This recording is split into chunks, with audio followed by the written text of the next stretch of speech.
ಪೂರಿ ಪರೋಟ ಜೊತೆಗೆ ಒಂದು ಒಳ್ಳೆ ಕಾಂಬಿನೇಷನ್ ಮನೆಯಲ್ಲೇ ಮಾಡಬೇಕು ಅಂತ ಯೋಚನೆ ಮಾಡ್ತಾ ಇದ್ದೀರಾ? ಹಾಗಾದರೆ ನೋಡಿ, ಕಾಬೂಲ್ ಕಡಲೆಯಿಂದ ಒಂದು ಒಳ್ಳೆ ಗ್ರೇವಿ ಮಾಡಿ ಮನೆಯಲ್ಲೇ ಈಸಿಯಾಗಿ ಮಕ್ಕಳಿಗೂ ಇಷ್ಟ ಆಗುತ್ತೆ, ದೊಡ್ಡವ್ರಿಗೂ ಇಷ್ಟ ಆಗುತ್ತೆ. ಹಾಗೂ ನೀವು ಇದನ್ನು ಬಾಕ್ಸ್ಗೂ ಸಹ ಹಾಕ್ಕೊಡ್ಬೋದು. ತುಂಬ ರುಚಿಯಾಗಿರುತ್ತೆ. ಮಕ್ಕಳು ಮನೆ ಮಂದಿ ಎಲ್ಲ ತುಂಬ ಇಷ್ಟ ಬಿದ್ದು ತಿಂತಾರೆ. ಅಷ್ಟು ಚೆನ್ನಾಗಿರುತ್ತೆ. ಮಾಡೋದು ಸಹ ತುಂಬ ಅಂದರೆ ತುಂಬ ಈಸಿ ಕಣ್ರಿ. ಎಷ್ಟು ಈಸಿ ಅಂದರೆ ಮನೆಯಲ್ಲೇ ಎಲ್ಲ ಸಾಮಗ್ರಿಗಳು ಇರ್ತವೆ, ಆದರೆ ಮಾಡೋ ವಿಧಾನ ಮಾತ್ರ ಸ್ವಲ್ಪ ಚೇಂಜ್ ಆಗಿರುತ್ತೆ ಅಷ್ಟೇ. ನೀವು ಈ ವಿಧಾನದಲ್ಲಿ ಮಾಡಿದ್ರೆ ನಿಜವಾಗ್ಲೂ ಮನೆ ಮಂದಿಗೆಲ್ಲ ಇಷ್ಟ ಆಗೋದಿರಲಿ. ಮತ್ತು ವಾರಕ್ಕೊಂದ್ಸಲಿ 2 ಸಲ ಆದರೂ ಈ ರೀತಿ ಮಾಡಿಕೊಡ್ರಿ ಅಂತ ಕೇಳ್ತಾ ಇರ್ತಾರೆ. ಅಷ್ಟು ಚೆನ್ನಾಗಿರುತ್ತೆ.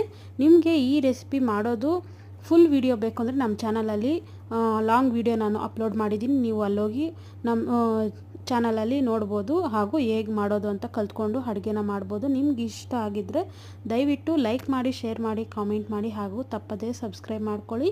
ನೀವು ಸಹ ಈ ಅಡುಗೆನ ಟ್ರೈ ಮಾಡಲೇಬೇಕು ಅಂತ ಹೇಳ್ತಾ